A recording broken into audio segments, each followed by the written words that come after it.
오늘은 오직 하나님의 은혜만이 라는 제목으로 말씀을 나누도록 하겠습니다.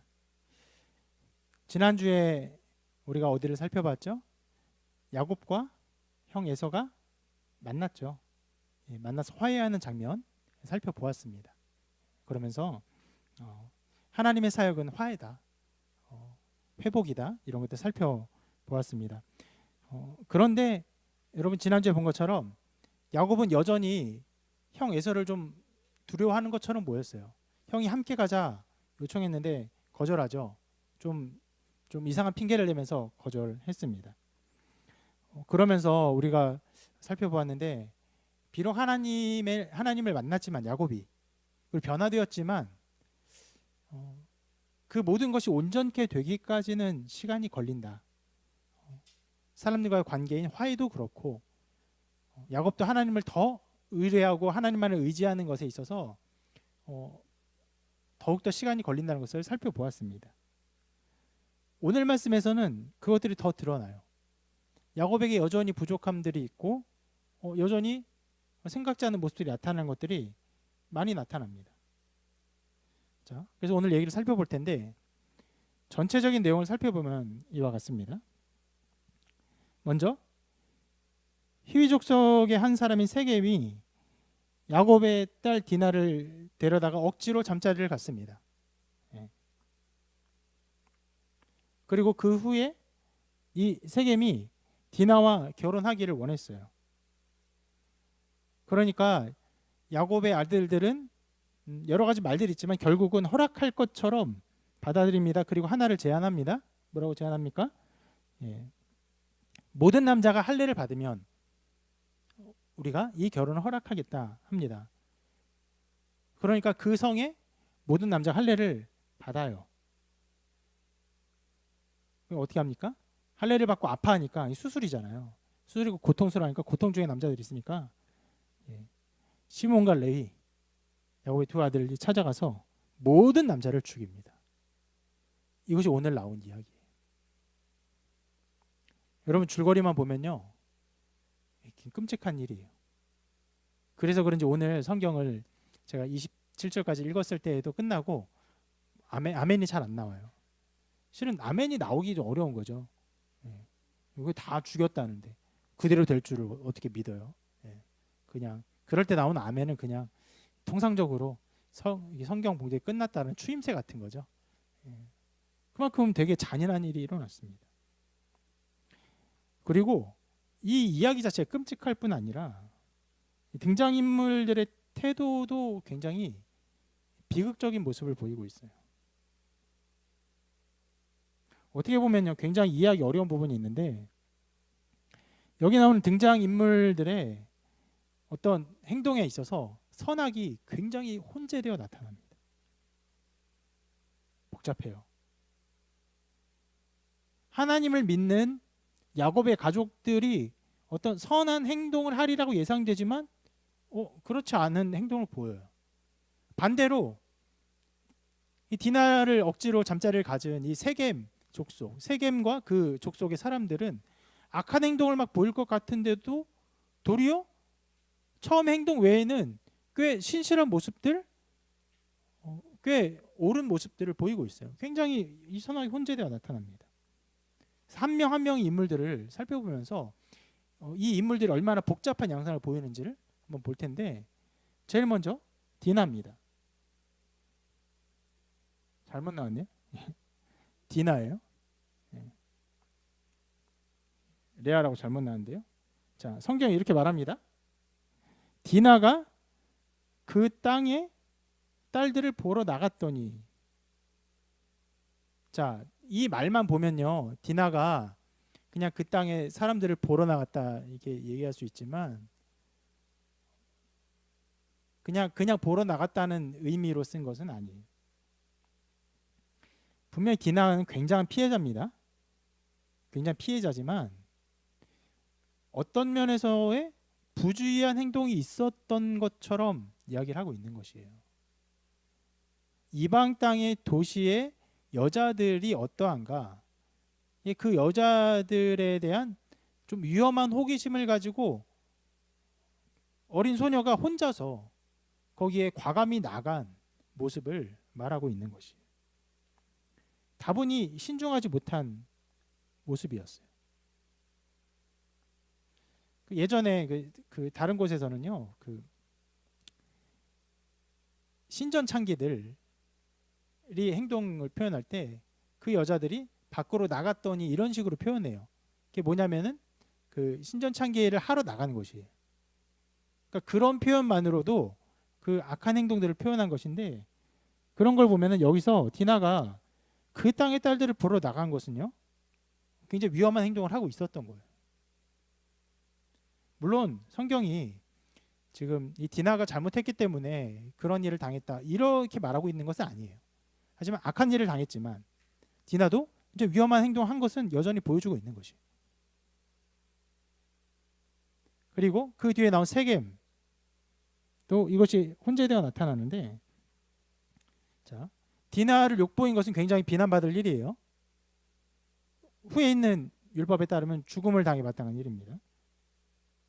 그런데 그 일을 했지만 이 세겜은요, 그 이후에 디나를 향해서 자신의 모든 책임을 다하려고 모든 노력을 기울입니다. 그의 태도를 이렇게 기록하고 있는데, 자, 그 마음이 깊이 야곱의 딸 디나에게 연연하며 그 소녀를 사랑하여 그의 마음을 말로 위로하고 그의 아버지 하몰에게 청하여 이르되 이 소녀를 내 아내로 얻게 하여 주소서 하였더라. 성경의 말의 뉘앙스도 굉장히 이 세겜이 디나를 깊이 사랑했다. 그리고 잘못을 했지만 아내로 맞이하여서 모든 것을 품기를 원한다라는 태도를 보여주고 있어요. 그래서 디나를 얻기 위해 또 이런 말을 합니다. 세겜도 디나의 아버지와 그의 남자 형제들에게 이르되 나로 너에게 은혜를 입게 하라. 너희가 내게 말하는 것은 내가 다 주리니 이 소녀만 내게 주어 내 아내가 되게 하라. 아무리 큰 운수와 예물을 청할지라도 너희가 내게 말한 대로 주리라. 어떠한 그 결혼에 그 지참금을 요구할지라도 다 주리라. 이 아내만 얻게 해달라. 아주 적극적인 사랑의 어떤 모습을 보이고 있고 그런 결혼에 대한 열심을 보이고 있습니다.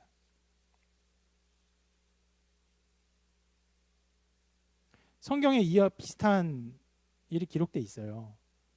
여러분 그 아침 묵상 방송 보면요, 사무엘하를 볼 때 다윗의 아들 암논이 또 다른 딸인 그 다마를 욕보인 일이 나옵니다. 근데 다윗의 가문의 아들과 딸들인데 굉장히 악한 결과를 더 가져와요.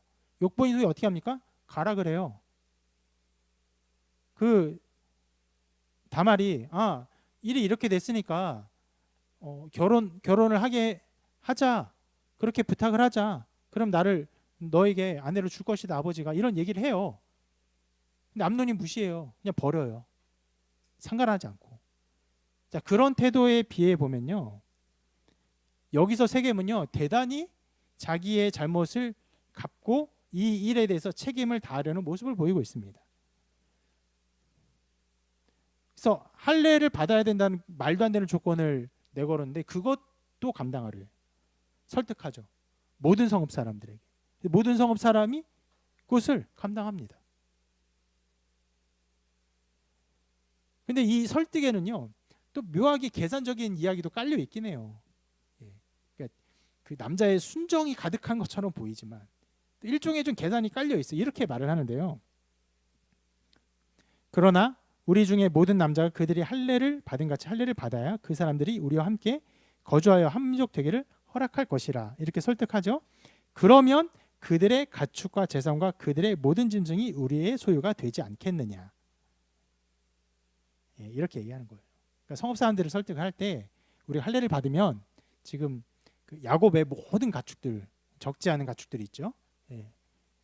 그 가축 모든 것이 우리의 것이 될 것이다 라고 하는 어떤 계산적인 마음도 깔려 있어요. 그러니까 이 세겜에게 잘못 저지른 죄악도 있고 이것을 갚으려는 어떤 열심인 행동도 있고 설득하면서 이 결혼을 통해서 자기뿐 아니라 자기 민족에게 경제적인 유익을 가져다 주려는 계산적인 것도 섞여 있는 모습을 볼 수 있습니다. 그리고 야곱의 아들들도 어지러운 모습을 보여요.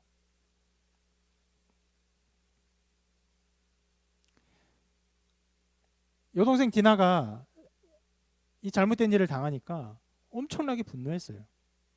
분노했는데 그 분노한 결과 너무너무 좀 심각한 폭력적인 결과를 낳습니다. 말로는 이렇게 말을 했어요. 예. 할례를 받아야 한다고 제안을 했어요. 너희가 우리가 결혼하면 할례를 받아야 된다. 남자 할례 받지 않으면 우리는 그런 민족과 함께 결혼할 수 없다. 좋은 제안하는 것 같아요. 그런데 하나님의 말씀을 이렇게 중요시 여기는 것 같지만 도리어 그것을 도구로 사용한 거예요. 할례를 받으니까 그 사람들을 다 죽였어요. 그럼 여러분, 이 야곱의 아들들이 할례를 받는 것을 정말 중요시 여겼다고 생각이 됩니까? 아니면 그거를 그냥 하나의 도구로, 수단으로 이용해서 이 사람들을 죽이고자 했던 자기의 어떤 자기의 분노를 터뜨리고자 했던 의도가 보입니까? 후자죠. 이것은요, 어떤 면에서는 변명할 수 없는 죄악이에요. 이때 십계명이 주어지지 않았지만 이후에 십계명이 주어진 때 율법을 비추어 봐도 억지로 그렇게 잠자리를 가지면요, 그 사람만 죽이면 돼요. 그 민족을 죽이는 건요, 말도 안 되는 일이에요. 그런데 할례를 받으라고 다 말해놓고 다 죽여버리는 거예요. 야곱의 아들들의 모습에도 율법이 열심히 있는 것처럼 보이는데도 불구하고 도리어 그 율법을 가지고 자기의 분을 엄청나게 말도 안 되게 터뜨리는 이 복합적인 모습이 나타나 있습니다. 그리고 이 사건의 중심에 있는, 그런데도 없는, 근데 중심에 있어야 하는 사람 야곱에게도 매우 혼란스러운 모습이 나타납니다. 5절에 이렇게 말합니다. 야곱이 그 딸 디나를 그가 더럽혔다 함을 들었으나 자기 아들들이 들에서 목축함으로 그들이 돌아오기까지 잠잠하였고. 뭐 들었어요. 딸이 큰일을 당했다는 이야기를 들었어요. 근데 어떻게 했어요? 가만히 있었어요.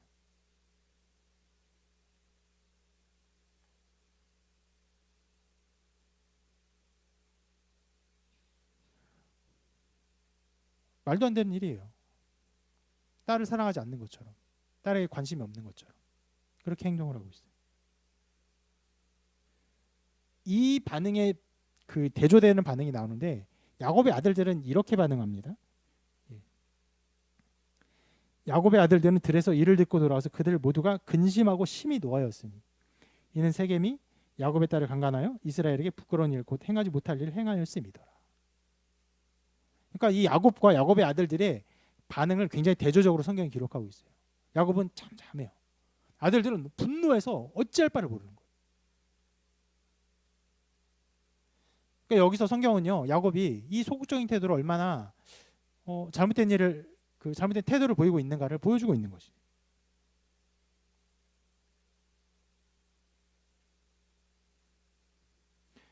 그리고 이 방금 전에 읽었던 야곱이 잠잠하였더라 이런 기록이 있고 난 이후에 야곱은요, 거의 이 장의 끝까지 전혀 나오지 않아요.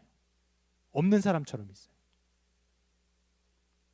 여러분, 야곱의 이야기가 쭉 기록되어 있는 이제까지 성경에서 야곱이 빠진 적이 한 번도 없었어요. 야곱은 모든 일의 중심이었어요. 그런데 이 가정에 나타난 이 심각한 사건에 있어서 야곱이 갑자기 사라진 것처럼 없어져요. 그러다가 마지막쯤에 나와서 말을 하는데 이런 말을 합니다. 야곱이 시몬과 레위에게 이르되 너희가 내게 화를 끼쳐 나로 하여금 이 땅의 주민 곧 가나안 족속과 브리스 족속의 악취를 내게 하였도다. 나는 수가 적은즉 그들이 모여 나를 치고 나를 죽이리니 그러면 나와 내 집이 멸망하리라. 이 말의 태도가 보입니까? 순전히 나만 생각해요. 가족도 아니에요. 물론 야곱이 시몬과 레위에게 잘못했던 것을 책망하는 것은 할 만한 말이에요. 과도한 그 살인을 저질렀잖아요. 그런데 여기에 있는 야곱의 태도를 보세요. 아무 말 하지 않다가 그 뭐 결혼에 관련된 이야기도 하지 않고 있다가, 물론 아들들이 속인 일이지만 아무 그 말도 아무 행동도 하고 있지 않다가 모든 일이 끝난 이후에 어떻게 이렇게 하냐? 왜 내게 화를 끼치냐? 나는 수가 적다. 나를 치고 나를 죽일 것이다. 굉장히 가족을 생각하는 게 아니라 자기 중심적인 태도를 보이고 있어요. 자, 34장은 이렇게요. 여러 인물들이 복잡한 양상을 보여요. 의롭게 행동해야 될 것 같은 사람이 전혀 의로운 행동을 보이지 않고 굉장히 폭력적이고 비겁한 행동을 보이고, 악한 일을 한 사람들은 어떤 면에서는 도리어 굉장히 그 잘못을 수습하기에 열심을 보이는, 게다가 할례를 받으라는 그런 요청에 대해서도 모든 사람을 설득하여 할례를 받게 하는 기이한 열심까지 보여주고 있어요. 그래서 여러분, 이 장에서 교훈을 얻기가 굉장히 어렵습니다.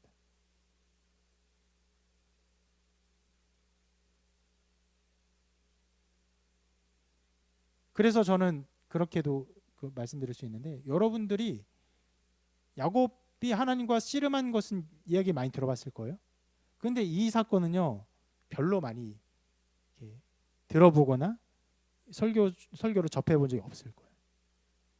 왜냐하면 교훈을 끄집어내기 굉장히 어렵거든요. 근데 이 장면은요, 우리 인간사의 모습을 잘 보여줍니다. 우리 인간사의 복잡함을 그대로 보여줘요.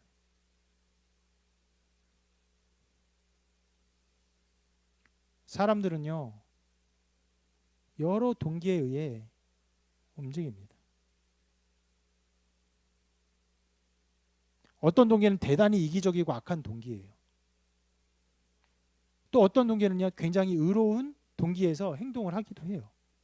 그것이 한 사람 안에 복합적으로 나타나요. 또 어떤 동기는 굉장히 계산적이기도 해요. 그것이 한 사람 안에 복합적으로 나타나요.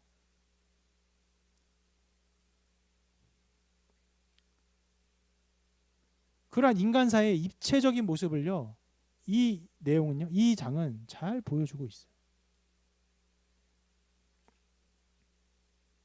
그렇기 때문에 어떤 면에서는요, 우리들의 모습을 잘 반영하고 있다고 생각을 해요. 최근에 사람들에게 많이 나타나는 행동의 어떤 양상들이 있어요.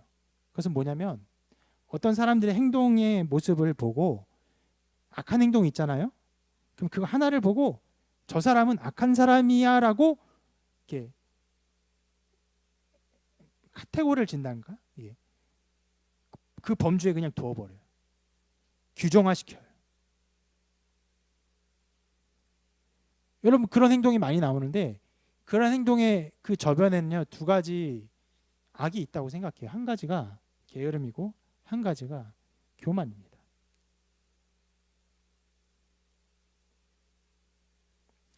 한 사람이 이야기를 듣고 그 사람을 그렇게 범주화시키고 악한 사람을 단정짓는 일은요, 그 사람을 인격적으로 대우하는 일이 아니에요.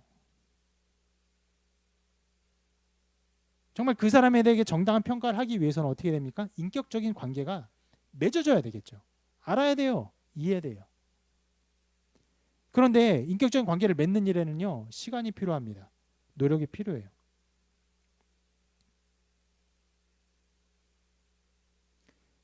그런 시간을 갖지 않으면서, 실은 그런 시간을 갖기가 귀찮아요. 그런 열심이 없어요. 게으르기 때문에. 그러면서 쉽게 그 사람들을 단정 짓는 거예요. 저 사람 저런 사람이야, 저 사람 저런 사람이야. 이런 일들은요, 여러분, 우리가 소문 속에서 듣는 어떤 연예인들, 유명인들, 최근에는 인플루언서들에 대한 행동뿐 아니라 우리 가까이 아는 사람에게도 나타나요. 인격적으로 그 사람을 만나고 이해하지 않으면서 그 사람이 이런 사람이야? 평가하는 일들이 자주 벌어집니다. 그리고 그렇게 하면 어떤 일이 벌어집니까?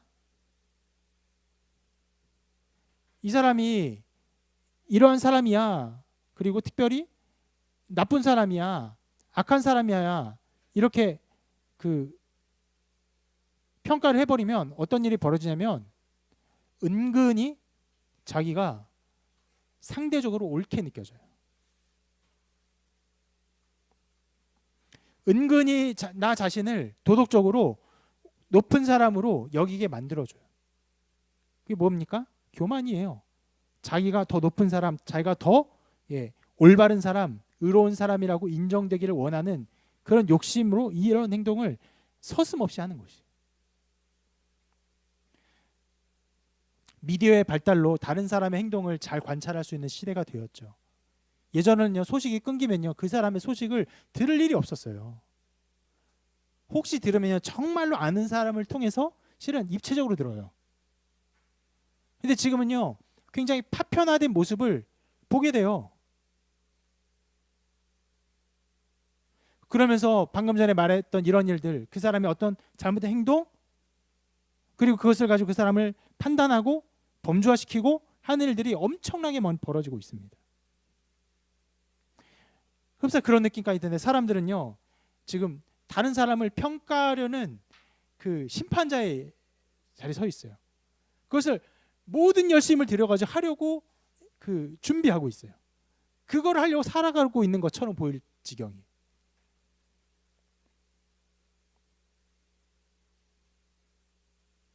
그래서 살펴보다가 누가 잘못을 하면요, 막 몰려가서 비난하고 욕하고 엄청난 악플을 달고, 그러니까 거기에 단련이 꽤 된 사람들도 견디지 못하고 자살을 하고 사회생활을 그만두고 모든 것을 포기하는 일들이 많이 벌어지고 있습니다.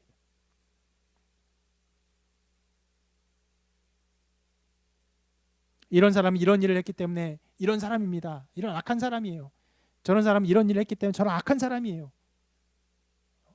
이런 단죄, 단정, 이런 일들이 벌어집니다. 그런 시대 정신이 그 기대하는 것은요, 그 순수한 동기에 의해서 순수한 행동을 하는 어떤 사람을 기대하는 것 같아요. 근데 그것은요, 이상향입니다. 오늘 성경이 보여주는 인간사의 모습은요, 그 정반대의 모습을 보여줘요. 굉장히 많은 사람들이 도덕적으로, 영적으로, 윤리적으로 복잡한 양상을 보여줘요. 여러 동기가 혼재되어 가지고 해석하기가 어려운 그런 행동을 합니다. 누가 악인이고 누가 선인이고 구분하기도 쉽지가 않아요. 심지어 성경은 이 부분까지 적나라하게 보여주는데, 하나님과 씨름을 이긴 야곱조차도 이 선악의 기준에 있어서 굉장히 불분명히 행동하고 있는 것을, 그럴 수밖에 없는 존재인 것을 고발하고 있는 것이에요.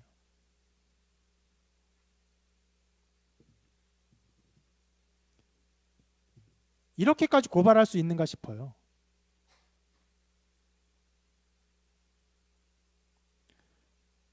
여러분, 34장이 이런 것들을 보여주는데 여러분은 어떤 사람입니까?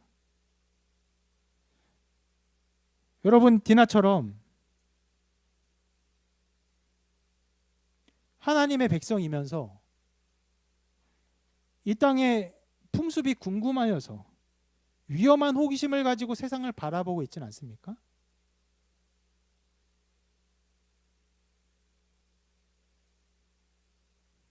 그것은 정말 올바른 행동일까요?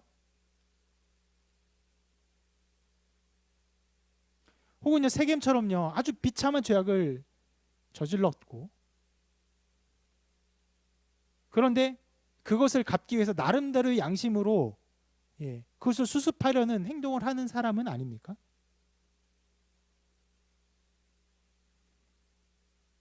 아니면 야곱의 아들들처럼 악한 일을 보고 분노해요.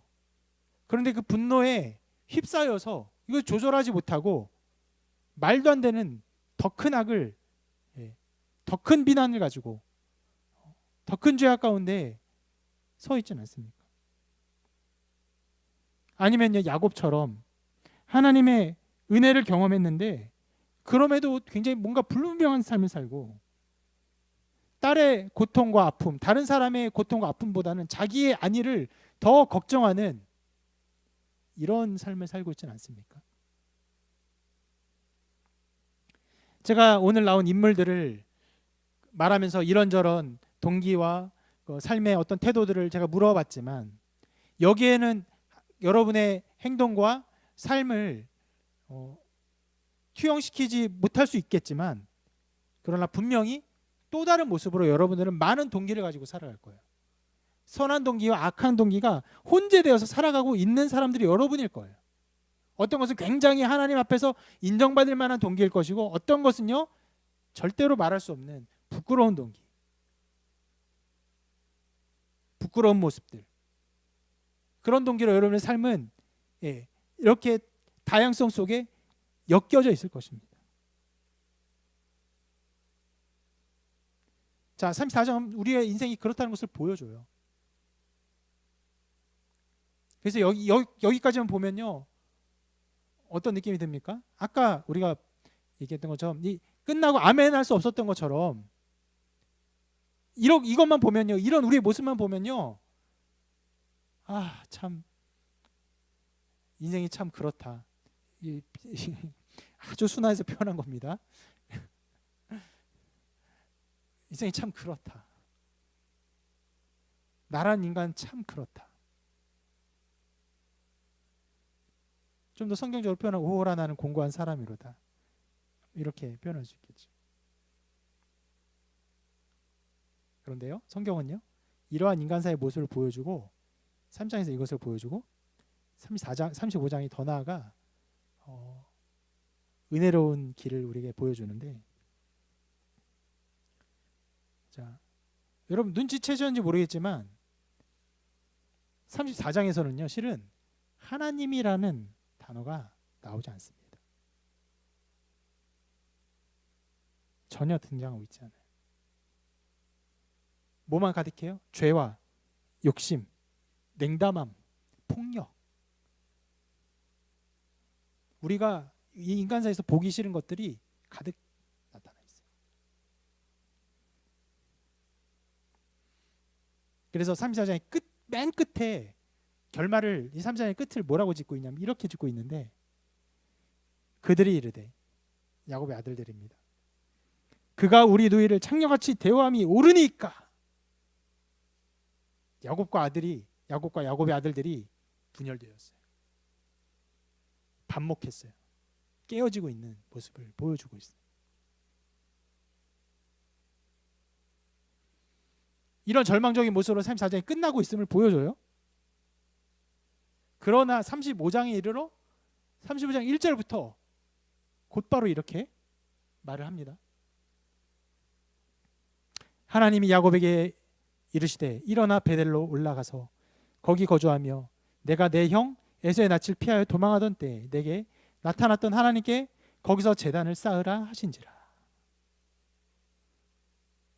지금 야곱은요 굉장히 큰 위험에 처해 있었어요. 그들이 거하던 땅의 남자들을 다 죽였어요.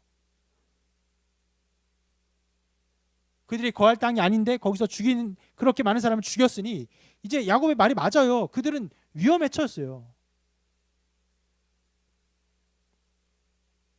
그런 야곱에게 하나님이 나타나셔서 야곱아, 너가 형을 피해 도망가다가 사닥다리에서 나를 만난 그 자리, 그리고 내가 제단을 쌓았던 그 베델로 다시 가거라 말씀하세요.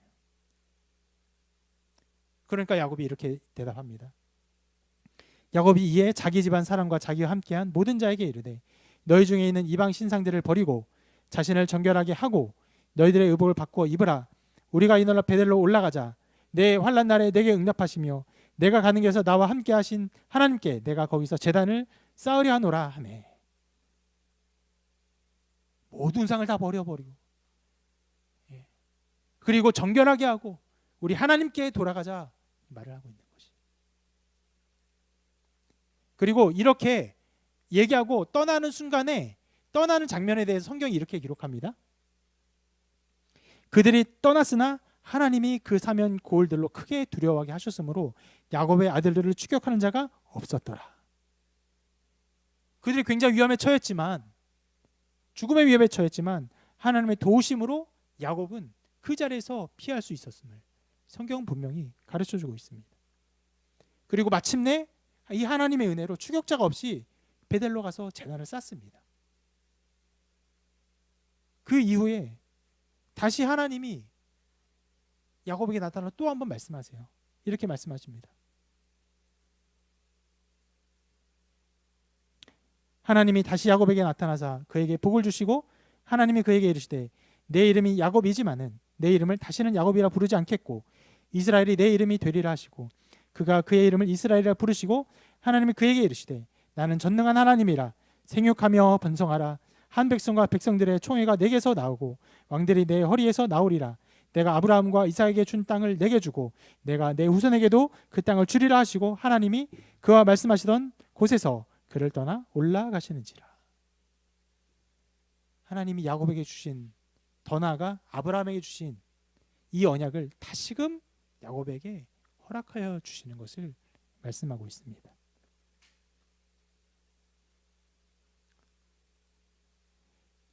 이 34장과 35장의 사건들의 인과성은 없어요. 34장에서 야곱이 잘했기 때문에 35장에서 하나님 인도하심 받은 것이 아니에요. 도리어 죄의 인과성이 있을 뿐이에요. 잘못을 저질러서 죽음의 위험에 처했는데 거기서 하나님이 은혜를 베푸사 그들을 구출해 주셨어요. 이 언약을 받게 된 원인, 이 언약을 받게 된 그 인과는 무엇입니까? 단 하나밖에 없어요. 하나님께서 아브라함에게 약속하셨기 때문에, 그리고 이삭에게 약속하셨기 때문에, 야곱에게 약속하셨기 때문에, 그 언약에 신실하신 하나님이시기 때문에 이러한 죄와 냉담함과 정욕과 폭력이 가득한 세상 속에서 하나님의 인도하심을 보여주고 있는 것이에요.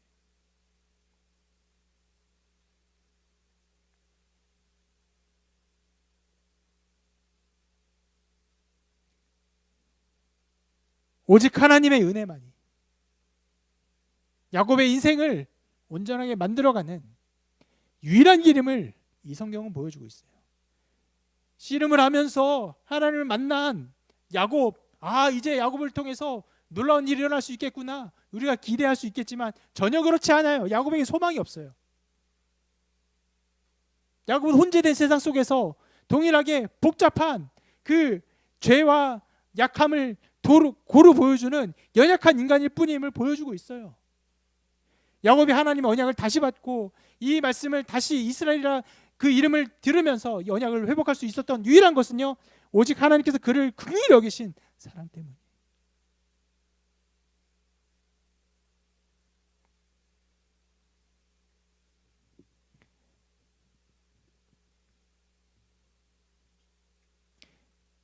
성경을 쭉 보면요, 34장을 보면요 혼란스러워요.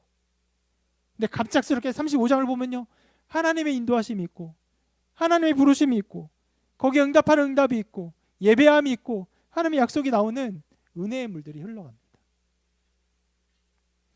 여러분, 오직 하나님의 은혜만이 우리의 소망임을 성경은 보여주고 있어요.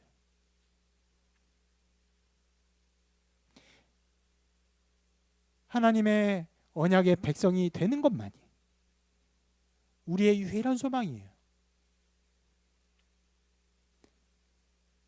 왜요? 하나님이 신실하시기 때문에 그렇습니다.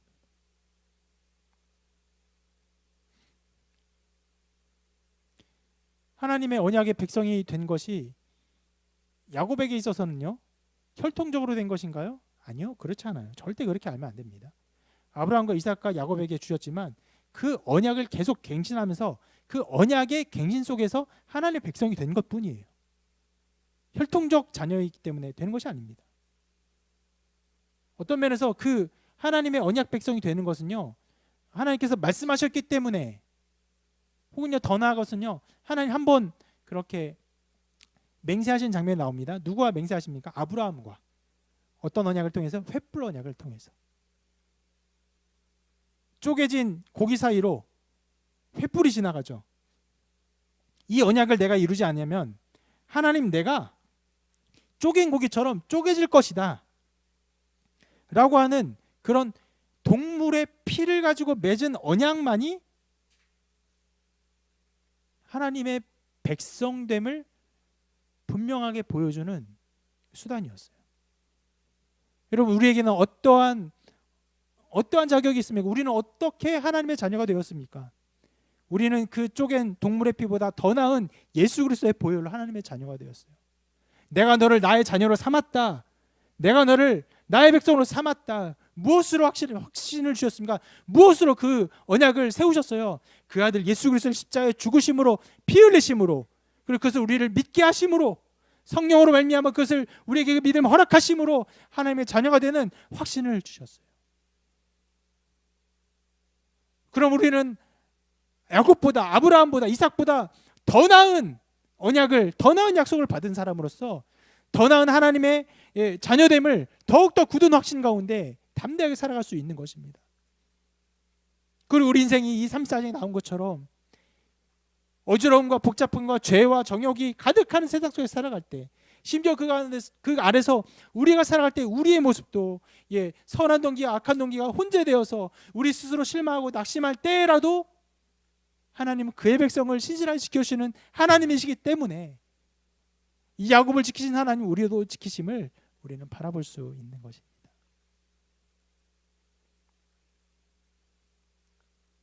그래서 우리는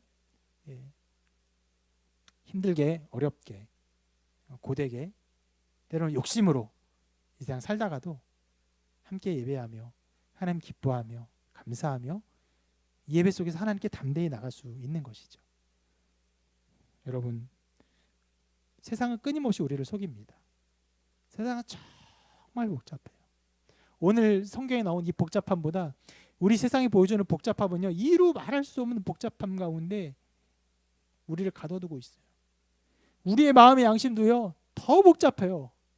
여러 동기와 여러 욕심과 여러 신앙적 열심들이 막 엉켜 있어요. 그래서 실망스럽고 때로는 스스로 용기를 얻기도 하고 어지러워요.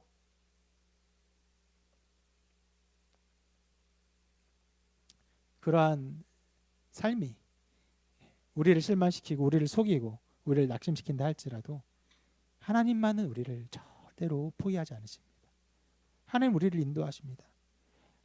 아무런 인과 없이 갑작스럽게 야곱에게 나타나셔서 베델로 돌아가라 말씀하신 것처럼 우리 아무 잘한 것 없지만 하나님 우리에게 은혜를 베푸십니다. 너는 나의 아들이다. 너는 나의 사랑하는 딸이다. 내가 너를 사랑한다. 나를 기억하면 나를 기뻐하며 나를 찬양할지어다 말씀하십니다. 그런 은혜 속에서 여러분 하나님 더 기뻐하시기를 바랍니다. 또 오늘 특별히 주일인데 여러분 더욱더 이 하나님을 기뻐하고 즐거워하며 찬양하는, 즐거워하는 여러분 되시기를 주님의 이름으로 축원합니다.